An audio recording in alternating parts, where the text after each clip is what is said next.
हमारी मईशत के जो बुनियादी मसाइल हैं उनमें से कोई भी बड़ा मसला हम हल नहीं कर सक रहे हैं और उसकी वजह से मईशत मुस्तकिल इन्हितात पे जा रही है।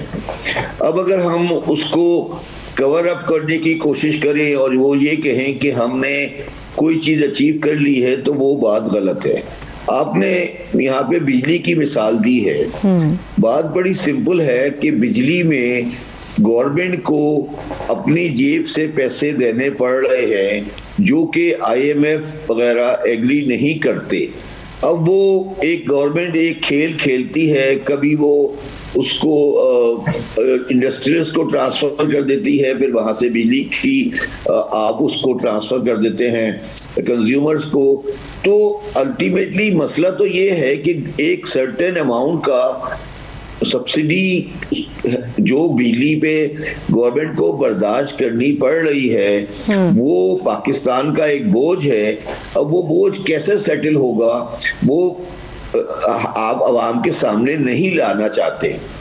तो मेरी सिर्फ जो मईशत के बारे में बात जो मैं कहना चाहता हूँ और मैं बार बार कहता रहता हूँ कि हर गवर्नमेंट, कोई सी भी गवर्नमेंट हो जो पावर में होती है, वो पाकिस्तान की मईशत के बारे में ये कहती है कि बस 3-4 महीने की बात है और हमने मसाइल को हल कर लिया है और ये सब कुछ सही राह पे लग गया है, जबकि ये बात 100% गलत होती है।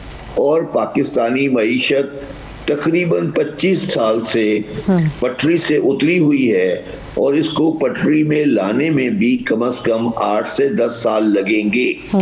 ये कहने में कोई आड़ नहीं होनी चाहिए और हम इसको कह के आगे बढ़ें और काम शुरू करें, ना कि हम पॉइंट स्कोरिंग करें। ठीक है, लेकिन शब्बर ज़ैदी साहब, हुकूमत जाहिर सी बात है, चलिए हम मान भी लेते हैं कि हुकूमत अपने तय काम भी कर रही है, इकोनॉमी को बूस्ट कराने के लिए कोशिशें भी कर रही है, लेकिन जिस तरह से आपने अर्ज़ किया कि 8 से 10 साल लगेंगे दोबारा इसे ट्रैक पर लाने के लिए, तो हुकूमत जो इक़दाम उठा रही है क्या ये चीज़ें ट्रैक पर ले आएगी या इससे बिगाड़ और ज़्यादा पैदा होगा? क्योंकि पब्लिक के अंदर जो एक गम और गुस्सा है वो तो ये बयान कर रहा है। देखिए मेरी बात सुने, हुकूमत, ये मैं डिसएग्री करता हूँ आपकी बात से कि हुकूमत कोई इक़दाम उठा रही है। ये तो सिर्फ टेम्परेरी मेजर्स हैं, कभी इधर से कैश बचाया, उधर से लगा दिया, इधर से लगाया, उधर लगा दिया। ये कोई एक्चुअली गवर्नमेंट माशी मामलात में स्टेल हो चुकी है। ये एक जमूत का शिकार है। इनको ये समझ नहीं आ रही कि हम कहाँ खड़े हैं और हमें यहाँ से कहाँ जाना है। तो ये जो आप बात कर रही हैं कि गवर्नमेंट कोई इक़दाम उठा रही है, मैं आपको इसकी बात से डिसएग्री करता हूँ कि गवर्नमेंट कोई इक़दाम उठा रही। मैं आपको बड़ी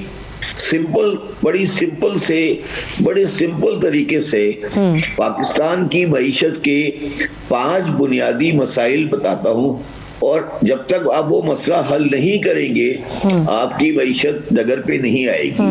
पहला मसला ये है कि दुनिया में आबादी की शरह जो इंक्रीज है वो 0.9% है और हमारे पास आबादी की शरह जो है बढ़ने की वो 2.55% है।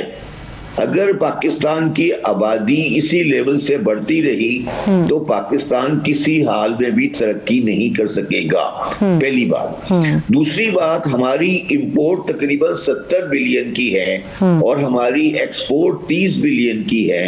ये 40 बिलियन का गैप हम कवर नहीं कर पाएंगे कभी भी अगर हमारा यही हाल रहा। तीसरा पोजीशन ये है कि हमारा जो बिजली की इंस्टॉल्ड कैपेसिटी है वो तकरीबन 46,000 मेगावाट है और हमारा यूज जो है वो 25,000 मेगावाट भी नहीं है।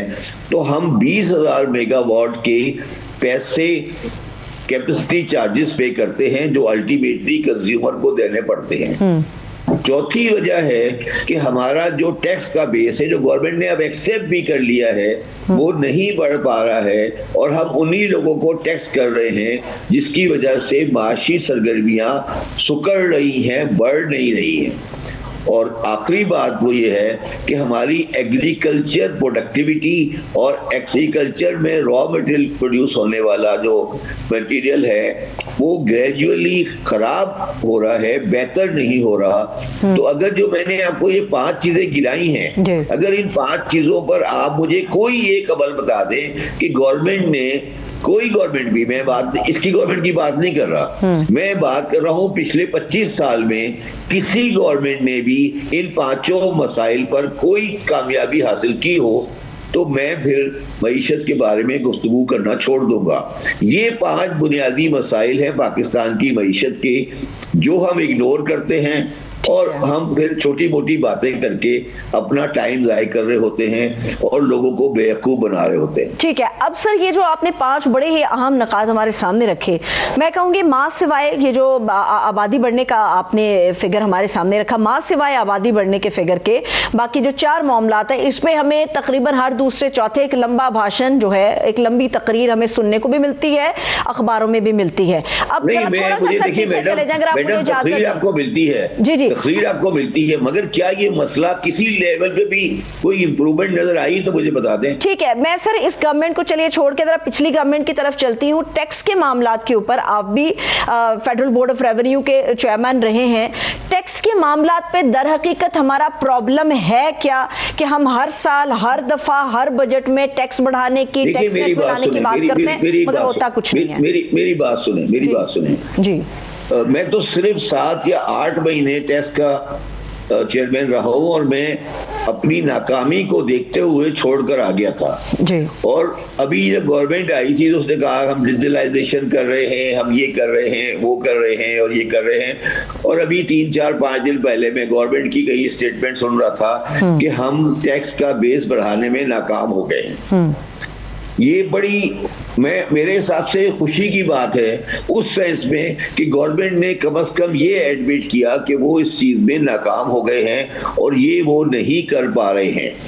अच्छा, अब टैक्स में मसला ये है कि आप अगर पाकिस्तान में टैक्स का इंक्रीज देखें अमाउंट की हद तक, मतलब जो पाकिस्तान रेवेन्यू कलेक्ट कर रहा है, वो रेवेन्यू जो कलेक्ट कर रहा है उसमें इंक्रीज रीजनेबल है, सब्सटेंशियल है, मगर वो रीजनेबल इंक्रीज जो आ रही है वो उन्हीं लोगों से आ रही है जो ऑलरेडी टैक्स दे रहे हैं। मकसद ये है कि आप उसी चीज को निचोड़े जा रहे हैं और अब वो पोजीशन आ गई है कि उसके पास अब देने की सकत नहीं है, तो वो अपने कारोबार के हजम को कम कर रहा है और उसकी वजह से पाकिस्तान की मईशत, स्पेशली वो मईशत जो डॉक्यूमेंटेड मईशत है, वो सुकड़ रही है और पाकिस्तान मजीद मसाइल की तरफ आगे बढ़ रहा है। ठीक है सर। अब मुझे सर ये बताइएगा कि हमने तो ये भी सोचा था और हमें बताया भी जाता रहा, क्योंकि आप इकोनॉमी की नब्ज को बड़ा अच्छे से समझते हैं, कि हमारे पासपोर्ट को जितनी इज्जत मिल रही है इंटरनेशनली, अब आप देखिएगा कि दूध और शहद की नहरें बहेंगी, यही हमें कहा जा रहा था, लेकिन जो सरमायाकारी का रेशो हमारे पाकिस्तान के अंदर इस वक्त बैरूनी दुनिया से आए हुए लोगों का है, वो बढ़ने की बजाय आपके जैसे कह रहे हैं, बड़ा खूबसूरत जुमला है कि सुकड़ रहा है। यहाँ से कंपनीज उठ के जा रही हैं, लेकिन हुकूमत कह रही है कि सब अच्छा है, सरमायाकारी आ रही है। हमारे तक ये चीजें हैं कि सरमायाकारी जा रही है, कोई भी इन्वेस्टर यहाँ पे इन्वेस्ट करने के लिए तैयार नहीं है। तो हुकूमत की तरफ से यकीन दहानियाँ क्या है? क्या सिर्फ इस्लाहात होनी चाहिए, या फिर जिस सब्सिडी की डिमांड एक सरमायाकार करता है पाकिस्तान में, वो देने के मुतहम्मिल इस वक्त पाकिस्तान की हुकूमत और इकोनॉमी है? देखिए मेरी बात सुने, जब ये SIFC आया था जी, और ये एक इदारा बनाया गया था और मेरे हिसाब से कॉन्सेप्चुअली सही था, तो शायद पाकिस्तान में मैं वाहिद आदमी था जिसने ये कहा था कि आप पाकिस्तान का जो माहौल है इस वक्त, माशी माहौल है, उसमें फॉरेन डायरेक्ट इन्वेस्टमेंट आप एक्सपेक्ट नहीं कर देंगे और फॉरेन डायरेक्ट इन्वेस्टमेंट नहीं आएगी। और उस बयान की मुझे बड़ी कीमत अदा करनी पड़ी। लोगों ने मुझे बड़ा मेरे पे एतराज किया कि आप क्या कह रहे हैं, मगर आपने उसके बाद आज 2 साल देख लिया कि कितनी फॉरेन डायरेक्ट इन्वेस्टमेंट पाकिस्तान में आई है।